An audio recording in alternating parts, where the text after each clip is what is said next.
नमस्कार दोस्तों, कैसे हैं आप लोग। जनवरी 2022 का करंट अफेयर हम डिस्कस करने जा रहे हैं।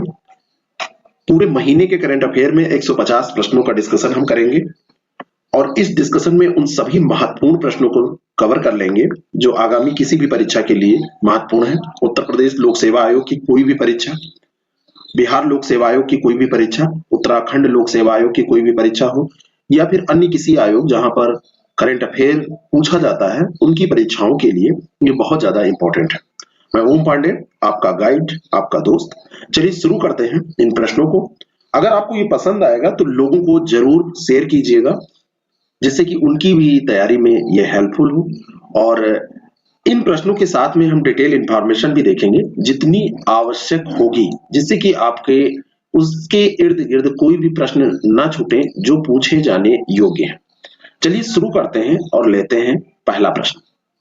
पहला प्रश्न है, निरस्त्रीकरण पर संयुक्त राष्ट्र सम्मेलन में भारत के अगले अस्थायी प्रतिनिधि के रूप में किसे नियुक्त किया गया। 1994 बैच के एक भारतीय विदेश सेवा के अधिकारी अनुपम रे हैं। अनुपम रे को इस प्रतिनिधि के रूप में नियुक्त किया गया है, अस्थायी प्रतिनिधि के रूप में। सी ऑप्शन इसका बिल्कुल करेक्ट हो जाएगा। और ये संयुक्त सचिव के रूप में अभी विदेश मंत्रालय में कार्यरत थे और पंकज शर्मा के जगह पर भी आ रहे हैं। तो पहले पंकज शर्मा थे, उनको रिप्लेस करके अनुपम रे आ रहे हैं। निम्नलिखित में से सत्य कथन आपको बताने हैं। ऑस्ट्रेलिया के बल्लेबाज रॉस टेलर ने मौजूदा घरेलू सत्र के अंत में अंतर्राष्ट्रीय क्रिकेट से संन्यास की घोषणा की। दूसरा स्टेटमेंट है, वो सभी 3 प्रारूपों में देश के लिए 100 से अधिक मैच खेलने वाले पहले क्रिकेटर हैं। बात हो रही है रॉस टेलर की। रॉस टेलर ने अभी अंतर्राष्ट्रीय क्रिकेट से संन्यास की घोषणा की है, बिल्कुल सही बात है। और ये 3 प्रारूपों में देश के लिए 100 से अधिक मैच खेलने वाले पहले क्रिकेटर हैं, ये भी सही बात है। यहाँ पर बस एक चीज ध्यान देना है कि क्या ये ऑस्ट्रेलिया के बल्लेबाज थे। यहाँ पर मैं आपको बताना चाहता हूं कि ये ऑस्ट्रेलिया के नहीं, न्यूजीलैंड के बल्लेबाज थे। तो ये पहला स्टेटमेंट गलत हो जाएगा, दूसरा सही है। तो बी ऑप्शन इसका बिल्कुल करेक्ट हो जाएगा। अगला जो प्रश्न है, उत्तर प्रदेश में स्थित निम्नलिखित रेलवे स्टेशन के पुराने और नए नामों की दृष्टि से कौन सा युग्म सही सुमेलित है। मुगलसराय रेलवे स्टेशन, इसका नाम पंडित दीनदयाल उपाध्याय जंक्शन दिया है। Faizabad railway station, Shri Ram station, Jhansi railway station, वीरांगना लक्ष्मीबाई रेलवे स्टेशन। पहला और तीसरा तो यहाँ पर सही है। फैजाबाद रेलवे स्टेशन का नाम तो परिवर्तित किया गया है, लेकिन इसका नाम रखा गया है अयोध्या कैंट जंक्शन। क्या नाम रखा गया है? इसका नाम रखा गया है Ayodhya Cantt junction. Faizabad railway station को अयोध्या कैंट जंक्शन भी इसमें नहीं जुड़ा है, अयोध्या कैंट के रूप में इसको जाना जाएगा। तो यहाँ पर ये श्री राम ये गलत दिया हुआ है, अयोध्या कैंट दिया होता तो ये सही होता। तो इसमें पहला और तीसरा सही पूछा जा रहा है, तो सी ऑप्शन इसका करेक्ट हो जाएगा। अगला जो प्रश्न है, चीन ने किस वर्ष तक वैश्विक रोबोटिक्स इनोवेशन हब बनने के लिए अपने लक्ष्य को प्राप्त करने के लिए 5 साल के रोड मैप की घोषणा की है। हर क्षेत्र की तरह चीन अब रोबोटिक्स इनोवेशन में भी अपने को बढ़ाना चाहता है और खुद को हब बनाना चाहता है। इसके लिए चीन ने 2025 तक का लक्ष्य निर्धारित किया है। 5 साल का इनका रोड मैप है और उद्योग और सूचना प्रौद्योगिकी मंत्रालय जो वहां का है, उसका ये लक्ष्य है कि 2021 से 25 के बीच में 20% हम बढ़ा के इस क्षेत्र को और हब बनाएंगे खुद को।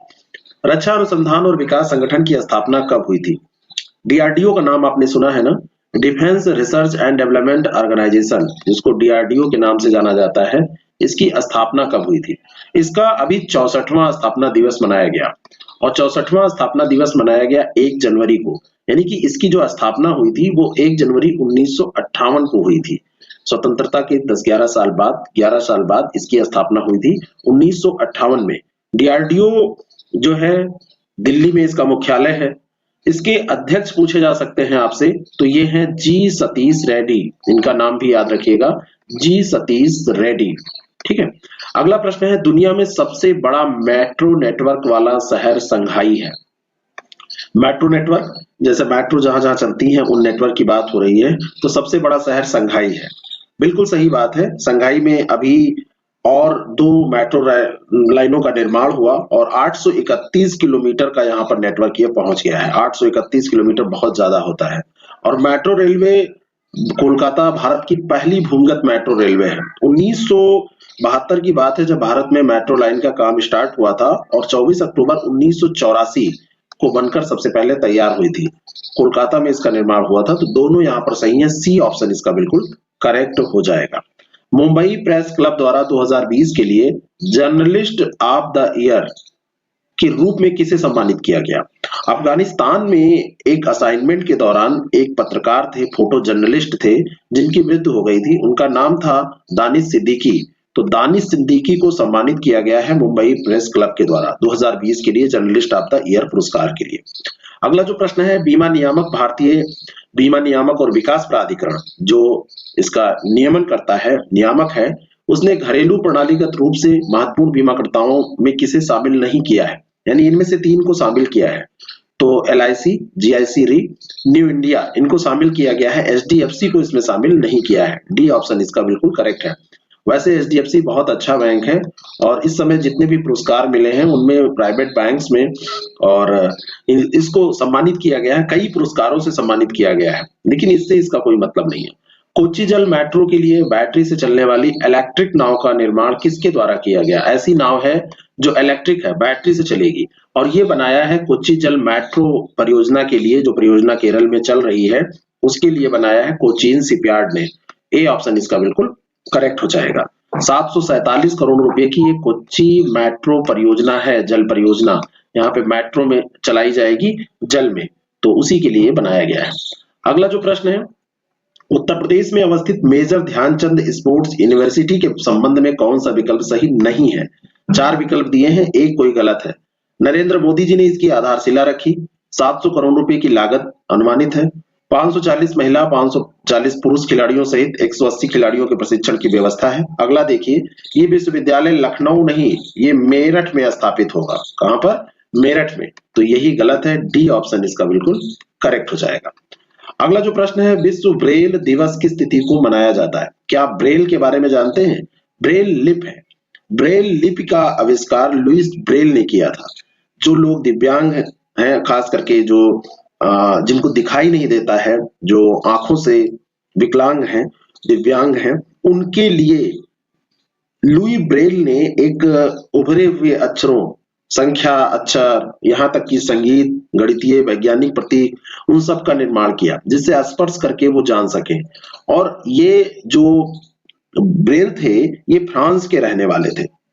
इन्हीं का जन्मदिन होता है 4 जनवरी को, और 4 जनवरी को इनके जन्मदिन के अवसर पर विश्व ब्रेल दिवस मनाया जाता है। तो डी ऑप्शन इसका बिल्कुल करेक्ट है। अगला प्रश्न है कि फ्रांस ने 1 जनवरी 2022 से यूरोपीय संघ की परिषद की अध्यक्षता ग्रहण की है। राउंड में ये ऐसे चलता रहता है, तो फ्रांस की बारी अब आ गई है। फ्रांस ने 1 जनवरी 2022 से ये काउंसिल की अध्यक्षता प्राप्त कर ली है, और ये प्रथम बार है जब फ्रांस ने यूरोपीय संघ परिषद की अध्यक्षता का कार्यभार संभाला है। आप वैसे भी अगर ध्यान से इस स्टेटमेंट को पढ़ेंगे तो फ्रांस कोई छोटा देश नहीं है या कोई अनइम्पोर्टेंट देश नहीं है, बहुत महत्वपूर्ण है यूरोपीय संघ में। तो ये प्रथम बार तो नहीं हो सकता, ये 13वीं बार है। भले आपको ना पता हो कि 13वीं बार है, लेकिन प्रथम बार तो नहीं होगा। तो ए ऑप्शन इसका बिल्कुल करेक्ट हो जाएगा। द प्रोफेसर नाम से, ये उपनाम है इनका, यहाँ पर उप लगा लीजिए। द प्रोफेसर उपनाम से किस पाकिस्तानी क्रिकेटर ने संन्यास की घोषणा की है? द प्रोफेसर उपनाम है इनका, और ये है मोहम्मद हफीज। मोहम्मद हफीज को द प्रोफेसर के नाम से जाना जाता है, और पाकिस्तानी ये क्रिकेटर हैं, और इन्होंने अभी 41 साल के हैं। अभी 2018 में टेस्ट क्रिकेट से संन्यास लिया था। अब हर प्रारूप से इन्होंने संन्यास की घोषणा कर दी है। बाल विवाह निषेध संशोधन विधेयक 2021 की जांच के लिए गठित संसदीय स्थायी समिति में केवल एक महिला प्रतिनिधि है। टोटल इसमें अगर सदस्य आपसे पूछे जाएं तो इसमें टोटल 31 सदस्यीय टीम बनाई गई है। टोटल 31 इसमें सदस्य हैं, लेकिन इनमें से एक महिला है, और उनका नाम क्या है ये आपसे पूछा जा रहा है। सुष्मिता देव। ये बनाया क्यों गया है? अभी जो मेल की आयु है और जो फीमेल की आयु है, मेल की आयु 21 साल है, फीमेल की 18 है। अब दोनों की 21 करने की बात की जा रही है कि शादी की न्यूनतम आयु ये कर दी जाए। तो इस पे जांच करने के लिए एक अस्थायी समिति गठित की गई है। तो सुष्मिता देव इसमें एक महिला सदस्य है, आपसे पूछा जा सकता है। अगला जो प्रश्न है, जिरकोन हाइपरसोनिक क्रूज मिसाइल का परीक्षण किस देश के द्वारा किया गया? जिरकोन मिसाइल का जो परीक्षण है ये अभी किया गया है रूस के द्वारा, और ये ध्वनि की गति से, अगर साउंड के वेव की बात करें तो उससे 9 गुना तेजी से ये चलती है, 9 गुना तेजी से, और 1000 किलोमीटर इसकी मारक क्षमता है, यहां तक ये मार कर सकती है। तो रूस है, बी ऑप्शन इसका बिल्कुल करेक्ट हो जाएगा। अभ्यास मिलन के 11वें संस्करण का आयोजन सौहार्द, सामंजस्य और सहयोग विषय के साथ कहाँ होना सुनिश्चित है? 11वां संस्करण है, मिलन इसका नाम है अभ्यास का, और ये हो रहा है विशाखापत्तनम में, सी ऑप्शन इसका बिल्कुल करेक्ट है। 1995 से ये होता आया है, एक फैक्ट इसके बारे में ये याद रखिए। और ये द्विवार्षिक होता है, हर एक साल पे नहीं होता है, द्विवार्षिक होता है। इस बार इसमें जो देश हैं वो 46 देश पार्टिसिपेट कर रहे हैं। महत्वपूर्ण देश इसमें अमेरिका है, United kingdom, Australia, Israel, Iran, ये सब पार्टिसिपेट कर रहे हैं। और भारत ने 2018 के बाद द्विपक्षीय, त्रिपक्षीय और बहुस्तरीय स्तरों पर मित्र देशों के साथ अपने नौसैनिक जुड़ाव जो बढ़ाए हैं, उसका एक ये उदाहरण है। तो सी ऑप्शन इसका विशाखापत्तनम, ध्यान रखिएगा, इंपॉर्टेंट है, पूछा जा सकता है। कोविड-19 के एक नए वेरिएंट IHU की पहचान किस देश के वैज्ञानिकों ने की? पूछा जा सकता है, क्योंकि इसकी जो पहचान की थी वो फ्रांस के वैज्ञानिकों ने की थी। वैसे बहुत सारे वेरिएंट आगे भी आने की संभावना है, आप लोग सतर्क हमेशा रहिए। जो एक बेसिक उसके लिए शर्तें हैं उनका पालन करते रहिए, बाकी डरने की जरूरत नहीं है, आप तैयारी करते रहिए और अपना काम धाम करते रहिए। लेकिन बस वही है कि प्रिकॉशंस तो हमेशा लेने पड़ेंगे। किस पूर्व ब्रिटिश प्रधानमंत्री को ऑर्डर ऑफ द गार्टर के सदस्य के रूप में नियुक्त करने का फैसला किया गया? जो ऑर्डर ऑफ गार्टर होता है, इसका अगर कोई मेंबर बन जाता है तो उसके आगे सर की उपाधि लग जाती है। टोनी ब्लेयर अब सर टोनी ब्लेयर के नाम से जाने जाएंगे, सी ऑप्शन इसका बिल्कुल करेक्ट हो जाएगा। और इसमें डचेस ऑफ कॉर्नवाल और बैरोनेस अमोस, इनको भी ये ऑर्डर ऑफ द गार्टर के सदस्य के रूप में शामिल किया गया है। अगला जो प्रश्न है, स्वच्छ भारत मिशन ग्रामीण चरण सेकंड कार्यक्रम के तहत 31 दिसंबर 2021 तक सबसे अधिक खुले में शौच मुक्त ODF प्लस गांवों की सूची में प्रथम स्थान किस राज्य का रहा? ये जो सूची जारी की गई है, इसमें प्रथम स्थान तेलंगाना को दिया गया है, यानी कि यहाँ पर सबसे ज्यादा गांव जो है ODF प्लस सूची में आ गए हैं। 96.74% यहाँ के जो गांव हैं ODF प्लस सूची में आ गए। सेकंड स्थान अगर बात की जाए तो सेकंड स्थान पे रहा है तमिलनाडु। तमिलनाडु के 35.39% गांव आए हैं, और फिर कर्नाटक की बारी आती है। अगला जो प्रश्न है, भारत ने पहले क्रिप्टो करेंसी इंडेक्स IC15 को लॉन्च करने की घोषणा किस ऐप ने की है? तो भारत में या भारत के पहले क्रिप्टो करेंसी इंडेक्स की बात हो रही है, IC15 इसका नाम है, और इसकी घोषणा की है एक ऐप है क्रिप्टो वायर, उसने घोषणा की है कि हम लॉन्च करेंगे। क्रिप्टो करेंसी एक आभासी मुद्रा है, आभासी मुद्रा है, मनी है। और अब की बजट में भी इसकी चर्चा हुई है, बजट पे एक सेशन हम लेने वाले हैं उसके महत्वपूर्ण प्रश्नों की। तो बजट में अगर इसकी चर्चा हुई है तो अब धीरे धीरे हम लोगों को इससे यूज टू होना पड़ेगा। आगे ये बिटकॉइन, एथेरियम और विंसन कॉइन, चेकलिन, पोलकाडॉट, यूनिस्वैप, ये सब नॉर्मल चीजें हो जाएंगी, क्योंकि अब भुगतान के लिए इनको वैलिड किया जाएगा। 30% टैक्स के साथ इसकी बात की गई है। तो अब धीरे धीरे हम लोग आभासी मुद्रा की तरफ भी बढ़ रहे हैं, उसको गवर्नमेंट भी मान्यता दे रही है। वाइस एडमिरल SH शर्मा के बारे में कौन सा कथन असत्य है? 1971 का जब युद्ध हुआ था तो उसके पूर्वी बेड़े के फ्लैग ऑफिसर कमांडिंग थे ये SS शर्मा। और वाइस एडमिरल शर्मा ने पिछले साल 1 दिसंबर को अपना 100वां जन्मदिन मनाया था, ये भी बात सही है। 1971 में जब युद्ध हुआ था तो भारत ने पाकिस्तान को हराया था, जिससे बांग्लादेश का निर्माण हुआ था, ये भी सही है। अगला लिखा है वो भारत के पहले CDS थे। CDS के बारे में आप जानते हैं और बहुत दुखद घटना भी हुई है। बिपिन रावत जी, मिस्टर बिपिन रावत भारत के पहले CDS थे, जिनकी एक क्रैश में मृत्यु हुई है अभी, और वीरगति को प्राप्त हुए हैं। ऐसा ही ये दुर्भाग्य की ही बात है। तो ये CDS तो नहीं थे, तो डी ऑप्शन इसका बिल्कुल करेक्ट हो जाएगा। निर्भया कड़ी या निर्भया कली योजना का संबंध किस जिले से था? निर्भया कली जो योजना है, सबसे पहले ये जान लीजिए, इसके अंतर्गत किया ये गया, एक योजना चलाई गई जिसमें शैक्षणिक संस्थानों में जो लोग हैं उनको निर्देश दिया गया कि अगर कोई 12 से 18 साल के बीच की बच्ची है और 5 दिन स्कूल में अनुपस्थित रहती है तो उसकी प्रशासन को सूचना आपको देना है। और नवीन पटनायक जी मुख्यमंत्री हैं वहां के, उनके राज्य में गंजाम जिला पड़ता है उड़ीसा में। तो गंजाम जिले में ये पायलट प्रोजेक्ट के तौर पे चलाया गया। तो यहाँ पर जो बाल विवाह था उसकी दर में क्या हो गई, कमी आ गई, क्योंकि जब बच्चे अनुपस्थित होते थे तो तुरंत उसकी सूचना मिलती थी, तो उसका पता किया जाता था और कैसे क्या है उसका कारण पता किया जाता था। तो अब आगे इसको पूरे देश में भी चलाया जा सकता है। मिशन अमानत क्या है? कभी कभी जब आप यात्रा करते हैं तो आपका सामान, आपकी अमानत जो है आपका कभी कभी छूट जाता है, खो जाता है। तो रेल यात्रियों के लिए अपना खोया हुआ सामान वापस प्राप्त करना इतना आसान नहीं होता है। तो उसी को आसान बनाने के लिए एक पहल है रेलवे की। ए ऑप्शन इसका बिल्कुल करेक्ट है। हाल ही में भारतीय शतरंज ग्रैंड मास्टर की दृष्टि से कौन सा युग्म सही सुमेलित नहीं, इसमें प्रदेश गलत सही दिए हुए हैं, ये आपको बताना है। 17वें ग्रैंड मास्टर राजा ऋत्विक हैं तेलंगाना के। 71वें हैं संकल गुप्ता महाराष्ट्र के। मित्रभा गुहा 72वें हैं पश्चिम बंगाल से। 73वें भरत सुब्रमण्यम दिया है उत्तर प्रदेश से, जो कि गलत दिया है। 73वें ये है, लेटेस्ट यही है। इसके बाद अगर जब आप आएंगे या आ गए होंगे तो अभी जो जनवरी में अपडेट है वो यही है। तो भरत सुब्रमण्यम तमिलनाडु के हैं। कहाँ के हैं? तमिलनाडु के, उत्तर प्रदेश के नहीं। तो डी ऑप्शन इसका करेक्ट हो जाएगा। हाल ही में भारत की केंद्र सरकार ने निम्नलिखित में से किस टेलीकॉम कंपनी में सबसे बड़ी शेयर धारक बनने का निर्णय लिया है? भारत की जो केंद्र सरकार है, सेंट्रल गवर्नमेंट ऑफ इंडिया, वो शेयरधारक बनने जा रही है एक प्राइवेट कंपनी में। कंपनी के बोर्ड ने 16,000 करोड़ रुपए के ब्याज को इक्विटी में बदलने को मंजूरी दी है और भारत के तीसरे सबसे बड़े नेटवर्क के तौर पर यह काम कर रही है। इसका नाम है वोडाफोन आइडिया। दोनों का मर्जर होने के बाद ये तीसरे स्थान पे पहुंची थी। तो ए ऑप्शन इसका बिल्कुल करेक्ट हो जाएगा। और इसमें अब लगभग 35.8% हिस्सेदारी भारत सरकार के पास होगी वीआईएल की, वोडाफोन इंडिया लिमिटेड की। और वोडा फोन समूह का 28.5% और आदित्य बिरला समूह का 17.8% हिस्सा इसके पास हो जाए। तो आपको याद रखना है कि सबसे बड़ी शेयरधारक बनने जा रही है गवर्नमेंट इसमें।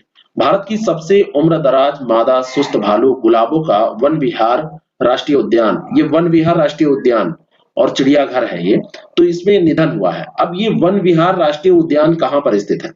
ये जो गुलाबो है, गुलाबो वहां पे रहती थी और उसका निधन हो गया है। तो मध्य प्रदेश में एक स्थान पड़ता है भोपाल, और भोपाल है मध्य प्रदेश की राजधानी, और भोपाल में ही वन विहार राष्ट्रीय उद्यान और चिड़ियाघर है। तो ए ऑप्शन इसका बिल्कुल करेक्ट हो जाएगा। और भोपाल की अपर लेक के किनारे ये वन विहार नेशनल पार्क स्थित था। तो सुस्त भालू के लिए एक बचाव और प्रजनन केंद्र वहां पर चलाया जा रहा था, वहीं पर ये गुलाबो जो है वो रहा करती थी। Man portable anti tank guided missile MPA TGM का विकास किस कंपनी द्वारा किया गया है? अब ये अभी रक्षा अनुसंधान और विकास संगठन जो डीआरडीओ है, डीआरडीओ ने अंतिम सुपुर्दगी योग्य विन्यास में इसको सफलतापूर्वक परीक्षित किया है, इसका परीक्षण किया उसने। और ये जो मिसाइल है ये 200 से 300 मीटर इसकी न्यूनतम सीमा है और लगातार इसकी अभी जांच चल रही है। 4000 मीटर तक की अधिकतम रेंज के लिए अभी इसको तैयार किया जा रहा है। और इसका जो विकास है ये भारत डायनेमिक्स लिमिटेड, जो भानूर तेलंगाना की इकाई है, वहां पे भारत डायनेमिक्स लिमिटेड के द्वारा किया गया है। बी ऑप्शन इसका बिल्कुल करेक्ट हो जाएगा। प्रधानमंत्री नरेंद्र मोदी की हाल की पंजाब यात्रा के दौरान सुरक्षा उल्लंघन की एक घटना सामने आई थी। अब ये जो घटना हुई थी इसकी जांच के लिए सर्वोच्च न्यायालय ने आदेश दिए हैं। 5 सदस्यीय समिति का गठन किया गया है। अब ये जो समिति है इसकी अध्यक्षता कौन कर रहा है? तो ये है justice Indu Malhotra. D option इसका करेक्ट हो जाएगा। 5 सदस्यीय समिति है और इसकी अध्यक्षता करेंगी इंदु मल्होत्रा। इसमें इसके अलावा राष्ट्रीय जांच एजेंसी के महानिरीक्षक, चंडीगढ़ के पुलिस महानिदेशक, पंजाब और हरियाणा उच्च न्यायालय के रजिस्ट्रार जनरल और पंजाब के डीजीपी, अतिरिक्त डीजीपी जो सुरक्षा है, उनको भी शामिल किया जाएगा। 2022 की पहली तिमाही के लिए जारी नवीनतम हेनले पासपोर्ट इंडेक्स, ये तिमाही स्तर पर जारी हो रही है आजकल। तो भारत का इसमें स्थान क्या रहा है? इसके पहले जो 2021 के लास्ट में जारी हुई थी उसमें भारत का जो अंतिम स्थान था वो 90वां था, है ना, 90 था, 19th स्थान, ये 90 स्थान था ये। और अब क्या हुआ है, इसमें जो फिर से रिपोर्ट आई है ये क्वार्टर की, ये पहली तिमाही की, तो इसमें 83वां स्थान है, 83rd, है ना, 83वां स्थान ये है। और इसमें प्रथम स्थान पर वही जापान और सिंगापुर ये प्रथम स्थान पर रहे। और अगर अंतिम स्थान पर आपसे पूछा जाए तो ये अफगानिस्तान रहा है। तो इसको ऐसे शार्ट में नोट कर लिया कीजिए, याद रखा करिए। चीनी मोबाइल फोन निर्माता वीवो को 2022 और 2023 सीजन के लिए आईपीएल के प्रायोजक के रूप में किस कंपनी ने प्रतिस्थापित कर दिया? हम लोग थोड़े दिन सोचते हैं कि अब वीवो ओप्पो नहीं खरीदेंगे, लेकिन हम फिर खरीदते हैं क्योंकि हमको सबसे कम पैसे में वो सबसे अच्छा कैमरा, ऐसा फिल्टर वाला सेल्फी वाला कैमरा देंगे ना कि कौन क्या है कुछ पता ही नहीं चलता है। अगर रियल में कोई मिल जाए और उसकी डीपी आप रोज सुबह देखते हैं तब भी नहीं पहचान पाएंगे। तो इससे ये लोग पैसा कमाते हैं और फिर ये प्रायोजक बनते हैं। अभी टाटा ने क्या किया, इनसे ये प्रतिस्थापित कर दिया, इनको ये अधिकार इनसे ले लिया खुद। तो टाटा ने इसके लिए 300 करोड़ रुपए का भुगतान करने की बात की है कि प्रतिवर्ष 300 करोड़ का भुगतान होगा। और ये जो भुगतान वो कर रहे थे वीवो से 60% ही होगा, भुगतान का लगभग 60% ही है।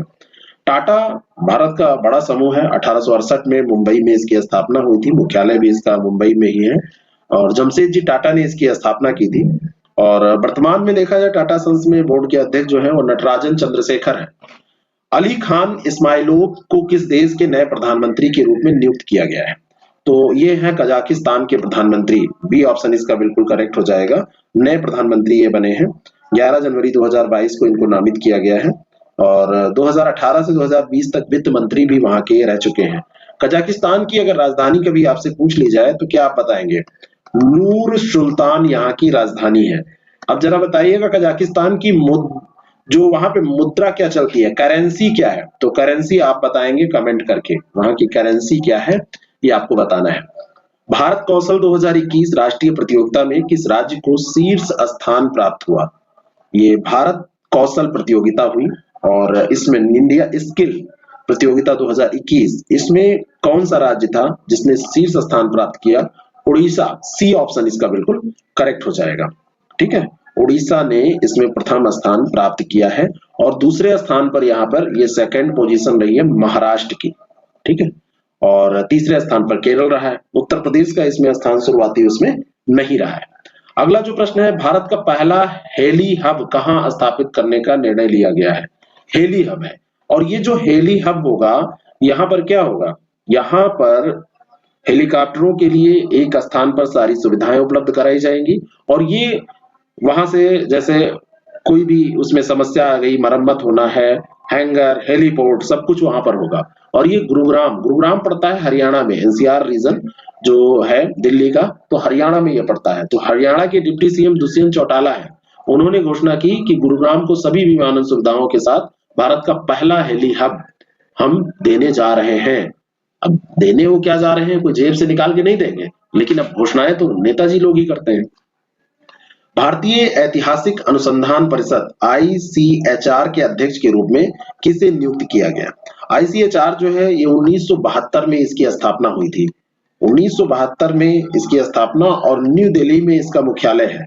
इसके अध्यक्ष के रूप में अभी रघुवेंद्र तंवर की नियुक्ति की गई है। बी ऑप्शन इसका बिल्कुल करेक्ट है।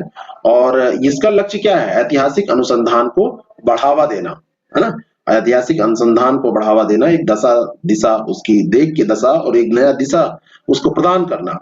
अगला जो प्रश्न है, ओलंपिक एथलीट डियोन लैंडोर का 29 वर्ष की आयु में टेक्सास संयुक्त राज्य अमेरिका में एक घातक कार दुर्घटना में निधन हो गया। बहुत इंपॉर्टेंट प्रश्न है। उनका जन्म कहाँ हुआ था? तो ये जो पैदा हुए थे वो भले ही संयुक्त राज्य अमेरिका में रह रहे थे, वहां के एथलीट थे, वहां पे इनका डेथ हुआ, लेकिन इनका जन्म हुआ था त्रिनिदाद और टोबैको में। सी ऑप्शन इसका बिल्कुल करेक्ट हो जाएगा। 29 साल के ही थे। 28 अक्टूबर 1992 में त्रिनिदाद टोबैको में इनका जन्म हुआ था और 400 मीटर चैंपियनशिप के विशेषज्ञ थे। 2012 में लंदन ओलंपिक में भाग लिया था और 4x400 मीटर रिले में कांस्य पदक भी इन्होंने जीता था। 2021 और 2016 रियो ओलंपिक में भी इन्होंने पार्टिसिपेट किया था। निम्नलिखित में से कौन सा कथन सही है? राष्ट्रीय युवा दिवस प्रत्येक वर्ष 12 जनवरी को मनाया जाता है। राष्ट्रीय युवा दिवस 12 जनवरी।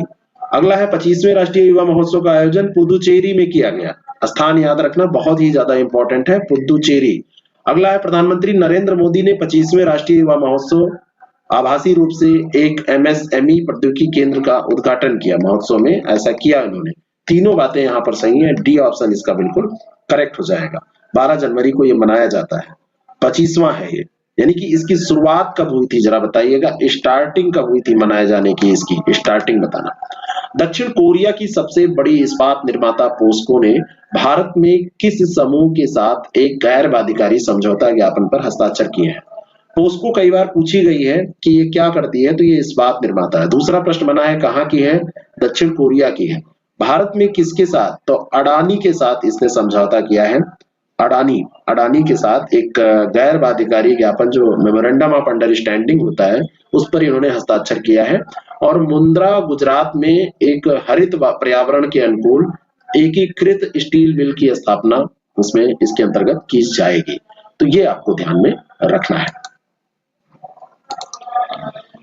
अगला प्रश्न है WASP 2022 रिपोर्ट में वित्त वर्ष 2022 में भारत की जीडीपी वृद्धि का क्या अनुमान लगाया गया है? सबसे पहले मैं आपको बता दूं कि ये जो WESP है ये United nation world economic situation and prospects report की बात मैं कर रहा हूं। 2022 की जो रिपोर्ट आई है उसमें क्या अनुमान लगाया गया है ये पूछा जा रहा है।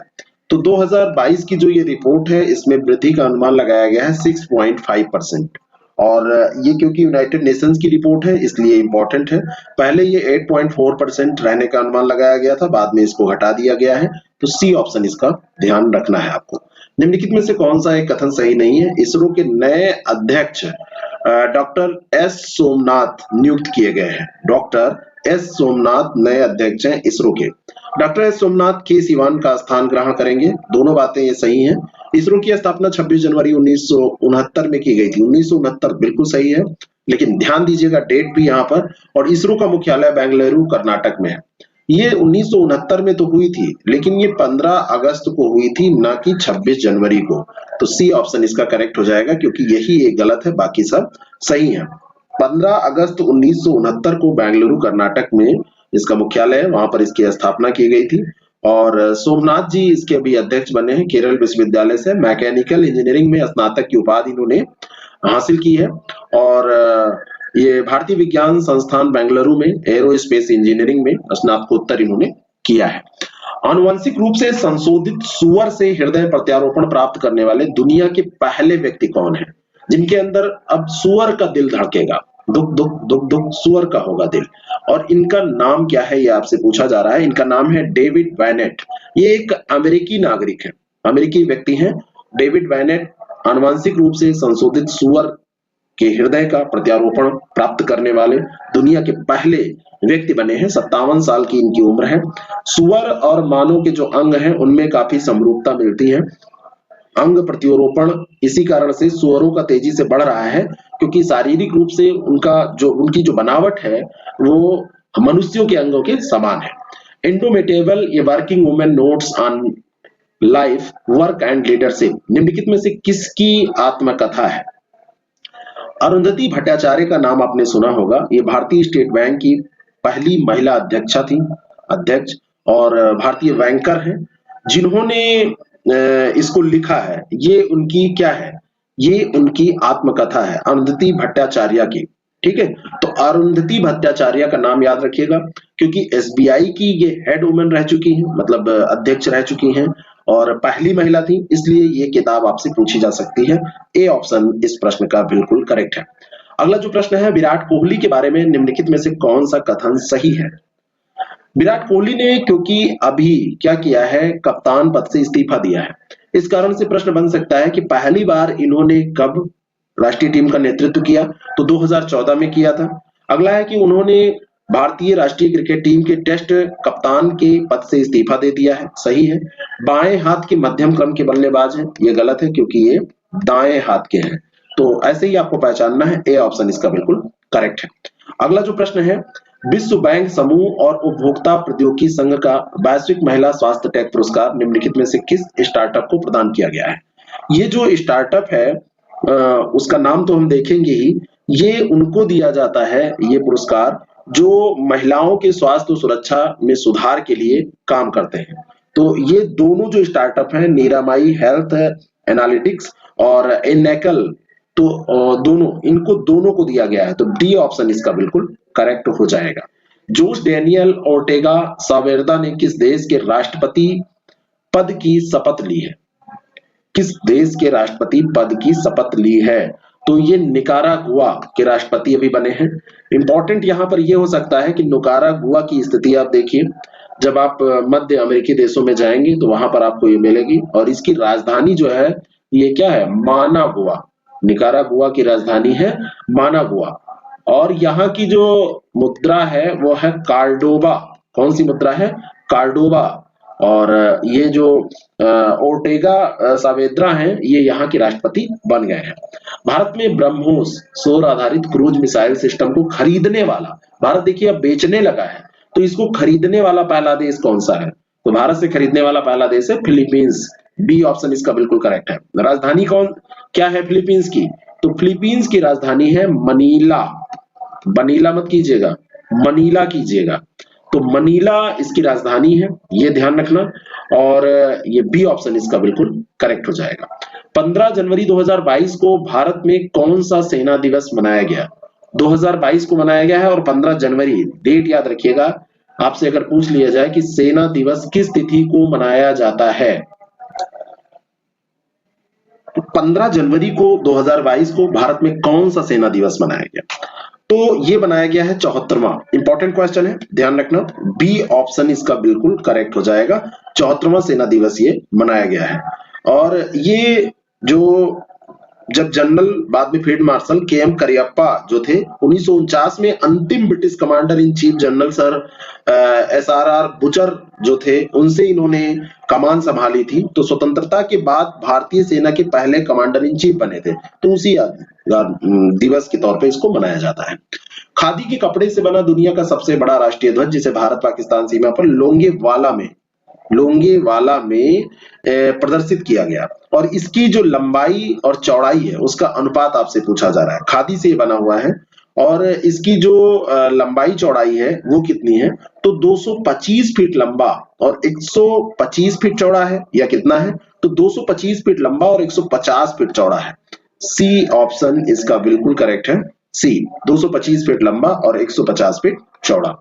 ठीक है, तो ये 15 जनवरी 2022 को ही ये खादी के कपड़े से बना ये जो तिरंगा है, राष्ट्रीय ध्वज है, इसको फहराया गया है। नवीनतम BWF जूनियर रैंकिंग में अंडर 19 गर्ल्स सिंगल वर्ग में वर्ल्ड नंबर 1 हासिल करने वाली पहली भारतीय कौन बनी, पहली भारतीय, यानी कि अभी तक अंडर 19 गर्ल्स सिंगल में, इस वर्ग में, इस कैटेगरी में वर्ल्ड नंबर 1 कोई नहीं हुआ था, तो ये है कौन, ये आपको बताना है। तो इनका नाम है तस्नीम मीर, सी ऑप्शन इसका बिल्कुल करेक्ट है, तस्नीम मीर। अगला प्रश्न है, क्रिकेटर क्लाइव लायड को क्रिकेट के खेल के प्रति उनकी सेवाओं के लिए नाइटहुड से नवाजा गया है, वह किस देश की टीम के पूर्व कप्तान थे, तो ये जो कप्तान थे क्लाइव लायड, ये वेस्ट इंडीज के कप्तान थे, सी ऑप्शन इसका बिल्कुल करेक्ट हो जाएगा, और इनको नाइटहुड से नवाजा गया है। अगला जो प्रश्न है, भारतीय नौसेना और रूसी नौसेना का संयुक्त अभ्यास पॉसेक्स कहां आयोजित किया गया, पॉसेक्स ये भारतीय और रूसी नौसेना का है, और इसका आयोजन किया गया है कोचीन बंदरगाह पे, ए ऑप्शन इसका बिल्कुल करेक्ट है। और ये जो है, ये अभ्यास जो होता है किसी भी देश के बीच में जब होता है, तो उनके सेनाओं के मध्य, उन देशों के मध्य समझ को बढ़ाता है, सर्वोत्तम जो वहां की प्रथाएं हैं एक दूसरे की, उनको शेयर किया जाता है। राष्ट्रीय स्टार्टअप दिवस किस तिथि को मनाया जाता है, राष्ट्रीय स्टार्टअप दिवस 16 जनवरी को ये मनाने के लिए प्रधानमंत्री नरेंद्र मोदी ने आजादी का जो अमृत महोत्सव कार्यक्रम चल रहा है, उसी के हिस्से के रूप में सेलिब्रेटिंग इनोवेशन इकोसिस्टम के दौरान 15 जनवरी की बात है जब कहा था कि 16 जनवरी को ये मनाया जाएगा, तो 16 जनवरी ध्यान रखना है आपको, ठीक है, तो बी ऑप्शन इसका करेक्ट हो जाएगा। महान कथक नर्तक पंडित बिरजू महाराज का 83 वर्ष की आयु में निधन हो गया, निम्नलिखित में से किस पुरस्कार से उन्हें सम्मानित किया गया था, तो इनका जो निधन हुआ है, महान नर्तक थे पंडित बिरजू महाराज, और इनकी कई पीढ़ियां हैं जो इन्हीं क्षेत्रों से संबंधित हैं, और कल्चरल एक आप समझिए कि ये बहुत बड़ी पूंजी होते हैं ये लोग, और अगर ये जाते हैं तो हमारी जो सांस्कृतिक क्षति है वो बहुत ज्यादा होती है। और उत्कृष्ट गायक बिरजू महाराज थे, ठुमरी, दादरा, भजन, गजल, इन पे इनका अधिकार था, नर्तक भी थे, तो इनका जो है निधन हुआ, और इनको पद्म विभूषण से सम्मानित किया गया था। बहुत ही कठिन प्रश्न हो जाएगा एक रूप में अगर आपको याद नहीं है। पद्मश्री, पद्म भूषण, पद्म विभूषण, फिर भारत रत्न, तो पद्म विभूषण से सम्मानित इनको किया गया। निम्नलिखित में से कौन सा कथन सही है? 16वें भारत डिजिटल शिखर सम्मेलन 2022 को प्रधानमंत्री नरेंद्र मोदी ने आभासी रूप से संबोधित किया। और दूसरा है कि शिखर सम्मेलन का विषय सुपर चार्जिंग स्टार्टअप था। तो 16वां ये भारत डिजिटल शिखर सम्मेलन है जिसका सुपर चार्जिंग स्टार्टअप विषय है, ये सही बात है। लेकिन इसको पीयूष गोयल जो केंद्रीय वाणिज्य और उद्योग मंत्री हैं उन्होंने संबोधित किया है। तो पहला ऑप्शन इसका करेक्ट है, गलत है, और दूसरा इसका सही है, तो बी ऑप्शन इसका करेक्ट हो जाएगा। मस्कट में आयोजित होने वाली आगामी महिला एशिया कप में भारत की कप्तानी सौंपी गई किसको? वैसे जो भारत की जो कप्तान है वो कौन है? गोलकीपर अभी तो सौंपी गई है, गोलकीपर किसको ये तो मैं बताऊंगा ही, लेकिन वैसे नियमित कप्तान रानी रामपाल हैं, लेकिन बेंगलुरु में ये चोटिल हो गई थी। तो इसके बाद गोलकीपर सविता पुनिया जो है उनको ये कप्तानी सौंपी गई है, डी ऑप्शन। तो ये एक स्पेशल है क्योंकि एशिया कप में इनको कप्तानी दी गई है, तो आपसे पूछी जा सकती है। वैसे रानी रामपाल कप्तान है हमारी भारतीय टीम की। निम्नलिखित में से कौन सा कथन सही नहीं है? मिसेज इंडिया वर्ल्ड 2021 की विजेता नवदीप कौर है। लास वेगास में उन्होंने मिसेज वर्ल्ड 2022 पेजेंट में सर्वश्रेष्ठ राष्ट्रीय पुरस्कार पोशाक पुरस्कार ये जीता है, और वे पंजाब की रहने वाली हैं। और रीता फारिया किसी इंटरनेशनल ब्यूटी पेजेंट को जीतने वाली पहली भारतीय थी, ये सही है। ये पंजाब की रहने वाली नहीं है, ये उड़ीसा की रहने वाली है। उड़ीसा में पड़ता है राउरकेला, तो राउरकेला की ये रहने वाली है। राउरकेला के पास एक छोटा सा गांव है वहां की। 37 वर्षीय साइलिन फोर्ड को मिसेज वर्ल्ड 2022 का विजेता घोषित किया गया। तो साइलिन फोर्ड ये कहां से संबंधित है, किस देश से? तो इनका संबंध अमेरिका से है, सी ऑप्शन करेक्ट हो जाएगा। अगला जो प्रश्न है, 8वीं बार है जब किसी अमेरिकी प्रतिनिधि ने मिसेज वर्ल्ड का खिताब जीता है, ध्यान रखना। उड़ीसा की सामाजिक कार्यकर्ता और पद्मश्री से सम्मानित शांति देवी का निधन अभी हुआ। तो ये किस नाम से जानी जाती थी? अन्य इनका एक नाम और था, वो नाम क्या था? तो ये इनका नाम था लुगड़ी देवी, सी ऑप्शन इसका बिल्कुल करेक्ट हो जाएगा। 88 साल की ये लुगड़ी देवी थी और उन्हें वंचित समुदाय के प्रति बहुत सारे काम करने के लिए जाना जाता है। माओवादी प्रभावित क्षेत्रों में शांति बहाली करने के लिए जाना जाता है। 9 नवंबर 2021 अभी जो बीता है उसमें राष्ट्रपति रामनाथ कोविंद जी ने इनको पद्मश्री पुरस्कार से सम्मानित किया था और अब ये नहीं रही।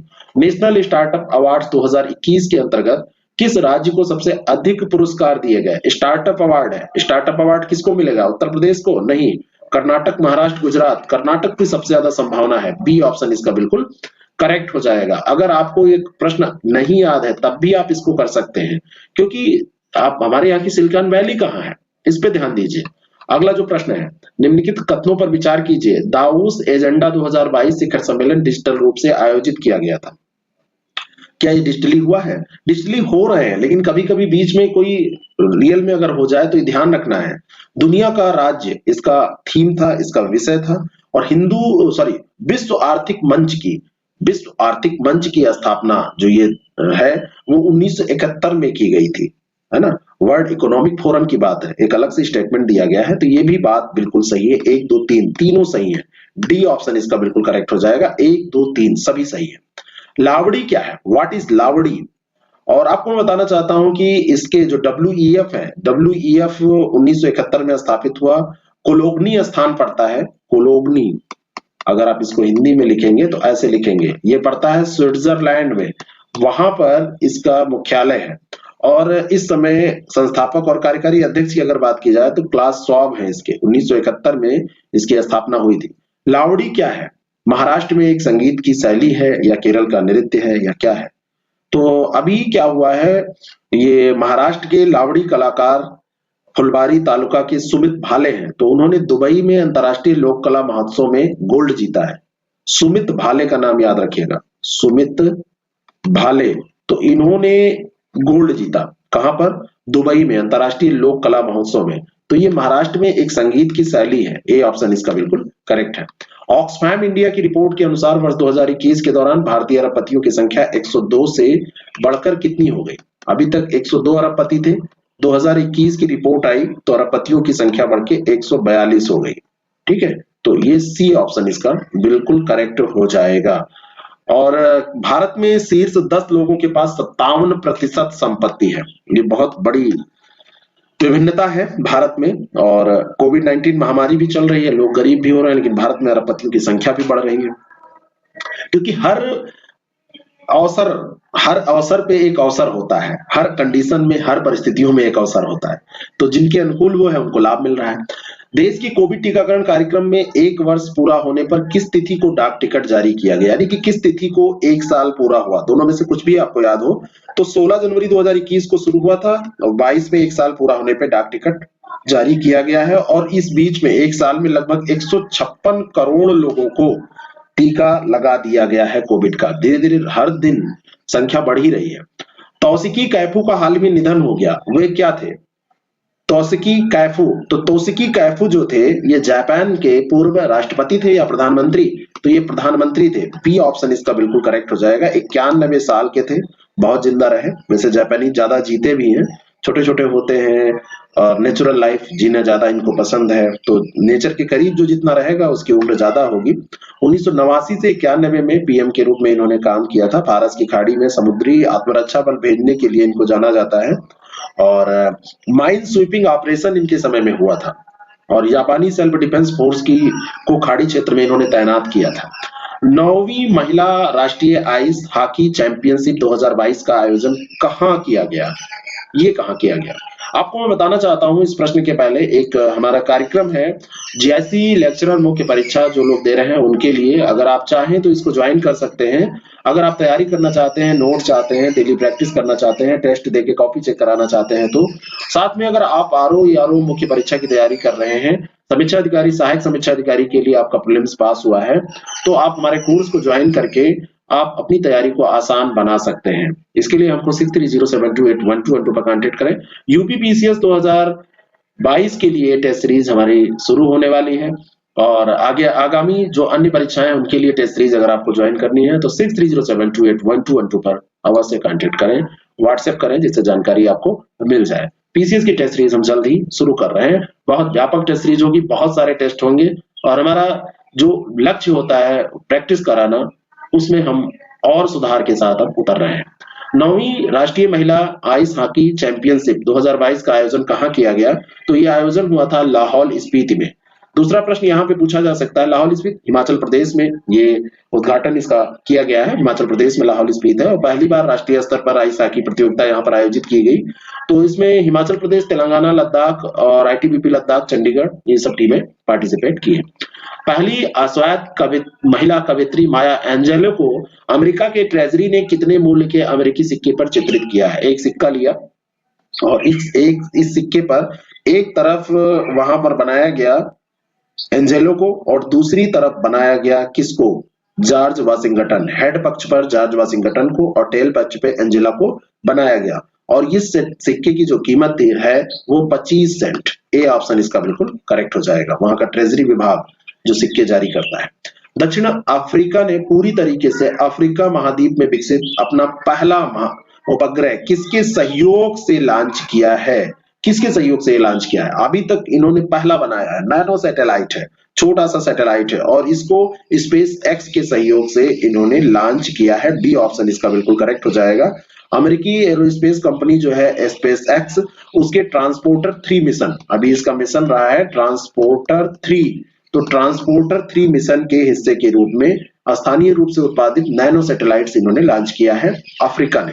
भारत की सुपर मॉम वॉकिन, जिसे कॉलर वाली के नाम से भी जाना जाता था, कॉलर वाली इसलिए कहा जाता था कि इसके कॉलर में रेडियो लगाया गया था एक बार, तो सब स्थानीय लोग इसको कॉलर वाली कहने लगे थे। और सुपर मॉम इसलिए कहा जाता है क्योंकि इसने 29 शावकों को जन्म दिया था। संख्या बढ़ाने के मामले में इसका रिकॉर्ड रहा है, विश्व रिकॉर्ड रहा है और मध्य प्रदेश को टाइगर स्टेट बनाने में इसका महत्वपूर्ण योगदान रहा है। इतने बच्चे पैदा करना, 29 शावकों को जन्म, और ये पेंच टाइगर रिजर्व मध्य प्रदेश में ये थी। अभी इसका निधन हो गया है, सुपर मॉम का निधन हो गया रेडियो कॉलर के कारण। 2008 में रेडियो कॉलर में इसके रेडियो लगाया गया था, इस कारण से इसको रेडियो के नाम से भी जाना, कॉलर वाली के नाम से भी जाना जाता था। अगला जो प्रश्न है, यूपीआई ऑटो पे लॉन्च करने वाली भारत की पहली दूरसंचार कंपनी कौन सी है? तो ये जियो है। ऑटो पे में जो सुविधाएं होंगी वो यही है कि आपके रिचार्ज वगैरह सब अपने आप हो जाएंगे, फायदा उन्हीं का होगा। लेकिन अब बता रहे हैं कि हमने देखो ये सुविधाएं दी हैं। सर्वश्रेष्ठ फीफा फुटबॉल पुरस्कार 2021 क्रमशः महिला और पुरुष किसे प्रदान किया गया? फीफा के जो फुटबॉल पुरस्कार हैं 2021 के, ये दिए गए हैं रॉबर्ट लेवांडोव्स्की और अलेक्सिया पुटेलस को। तो ए ऑप्शन इसका बिल्कुल करेक्ट हो जाएगा। रॉबर्ट लेवांडोव्स्की जो है ये इनको दिया गया है और ये एलेक्सिया पुटेलस को दिया गया है। तो ये दोनों नाम याद रखिएगा, पहला स्पेन के हैं एलेक्सिया पुटेलस जो हैं, और दूसरा रॉबर्ट लेवांडोव्स्की जो है पोलैंड के हैं। इन्फिनिटी ब्रिज कहाँ पर स्थित है? इन्फिनिटी ये साइन होता है और इस साइन की तरह इस ब्रिज का बाहर से ये दिखता है, ऐसा इसका आकार है, इस साइन की तरह ही है। तो इन्फिनिटी ब्रिज को औपचारिक रूप से पहली बार 16 जनवरी 2022 को यातायात के लिए खोला गया है। गणितीय चिन्ह जो इन्फिनिटी है इसकी तरह दुबई में ये स्थित है। ए ऑप्शन इसका बिल्कुल करेक्ट हो जाएगा। 6 लेन इसमें निर्माण किया गया, दोनों तरफ 6 लेन इधर 6 लेन उधर, और इसमें पैदल चलने के लिए साइकिल के लिए अलग, और ज्यादा लंबा नहीं है, 300 मीटर लंबा है, 22 मीटर ये चौड़ा है। अगला जो प्रश्न है, Bose the untold story of an inconvenient nationalist, पुस्तक के लेखक कौन है? तो बोस द अनटोल्ड ये चंद्रचूड़ घोष इसके लेखक हैं। बी ऑप्शन इसका बिल्कुल करेक्ट हो जाएगा। ये 2022 में फरवरी में ये जारी की जाएगी पुस्तक, और स्वतंत्र भारत के विकास, सांप्रदायिकता, भू राजनीति, राजनीतिक विचारधारा के बारे में सुभाष चंद्र बोस जी के क्या विचार थे उनको इसमें शामिल किया गया है। नेताजी की कुछ अनकही बातें, अज्ञात कहानियों को इसमें बताया गया है। अगले प्रश्न का पहला स्टेटमेंट है, साइलेंट वैली मूवमेंट की शुरुआत 1973 में की गई थी। 1973 में एक और परियोजना चली थी, बाघ परियोजना चली थी, ये ध्यान रखिएगा। तो उसी समय इसकी भी शुरुआत की गई थी, बाघ परियोजना के समय ही इसकी शुरुआत की गई थी। और प्रसिद्ध पर्यावरणविद प्रोफेसर एम के प्रसाद इस आंदोलन के अगुवाकारों में से थे। अभी एम के प्रसाद का निधन हो गया है और इनकी डेथ हुई है, इसी कारण से ये चर्चा में आए हैं। तो दोनों की दोनों बातें यहाँ पर सही है। सी ऑप्शन इसका बिल्कुल करेक्ट हो जाएगा। 1973 में इसको शुरू किया गया था, साइलेंट वैली बचाओ, ये एम के प्रसाद इसके अगुवाकारों में से थे। 1973 में पनबिजली परियोजना द्वारा बाढ़ के बचाने के लिए साइलेंट वैली रिजर्व फॉरेस्ट में इसको शुरू किया गया था, और 85 में साइलेंट वैली फिर नेशनल पार्क भी बनाया गया था। अगला जो प्रश्न है, अभ्यास और देश की दृष्टि से कौन सा युग्म सही सुमेलित नहीं है? पहला स्टेटमेंट है नसीम अल बहर भारत और ओमान, दूसरा है अल नागा भारत और ओमान, दोनों भारत ओमान दिए हैं, कोई जरूरी नहीं गलत हो, दोनों सही है। और एक्वेरियन भारत और मालदीव, लेकिन लाल झंडा तो दिया है, रेड फ्लैग के नाम से इसको जाना जाता है। और रेड फ्लैग जो है वो भारत और चीन के बीच में नहीं होता है, भारत और अमेरिका के बीच में होता है। तो डी ऑप्शन इसका बिल्कुल करेक्ट हो जाएगा। एएफसी फुटबॉल एशियाई कप महिला फुटबॉल की बात हो रही है, 2022 की मेजबानी कौन सा देश करेगा? कौन सा देश करेगा? भारत यहां से हटाइए, कौन सा देश करेगा? तो ये भारत करेगा। सी ऑप्शन इसका बिल्कुल करेक्ट है। एएफसी महिला फुटबॉल एशियाई कप 2022 की जो मेजबानी है वो भारत करेगा। 20 जनवरी 2022 से मुंबई, नवी मुंबई और पुणे में ये इसकी ये तैयारी की जा चुकी थी, तब ये न्यूज में आया था। तो ये जापान महिला एशियाई कप का पिछली बार का चैंपियन रहा है, 2018 में इसने जीता था, और ये ध्यान रखना है। अमृत समन महाभारत का बेहद लोकप्रिय कथा रूपांतरण किसने किया था? ये प्रसिद्ध बंगाली रंगमंच हस्ती हैं साओली मित्रा, जिनका भी निधन हुआ है। उन्होंने अमृत समन मतलब अमृत के समान, जो अमृत के समान हो उसको लिखा, निर्देशित किया इन्होंने, बहुत लोकप्रिय हुआ था।